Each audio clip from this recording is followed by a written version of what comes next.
Mga multo at kwento ng Alcatraz. Ang Alcatraz Island, na matatagpuan sa gitna ng San Francisco Bay, ay kilala hindi lamang dahil sa kasaysayan nito bilang isang federal na kulungan, kundi pati na rin sa kanyang nakakakilabot at nakakatakot na reputasyon.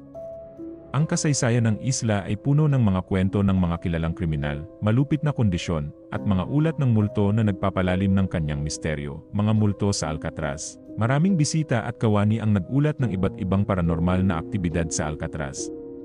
Narito ang ilan sa mga pinakakaraniwang ulat. 1. Hindi maipaliwanag na mga tunog. Maraming nakarinig ng mga mahiwagang tunog tulad ng kalansing ng metal na mga pinto, mga yabag na walang katawan, at mga nakakatakot na bulong na umaalingaw-ngaw sa mga selda. 2.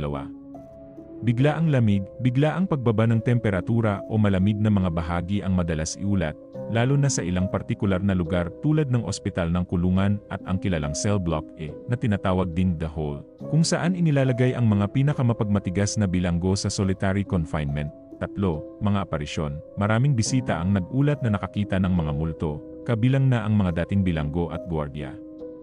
Isang kilalang aparisyon ay si Al Capone, na nakakulong sa Alcatraz, at pinaniniwalaang tumutugtog ng kanyang banjo sa mga shower ng kulungan. 4. Mahiwagang pakiramdam. Maraming tao ang nag-ulat ng pakiramdam ng pagkabalisa, takot, o pakiramdam na pinagmamasdan habang naglilibot sa kulungan, lalo na sa dining hall at mga selda. Mga kilalang kwento. 1. Ang pagkawala ni Frank Morris at ang magkapatid na Anglin, noong 1962, sina Frank Morris at ang magkapatid na John at Clarence Anglin ay nakatakas mula sa Alcatraz sa isang matapang at mapanlikhang plano. Hindi na sila muling natagpuan, at ang kanilang kapalaran ay nananatiling misteryo.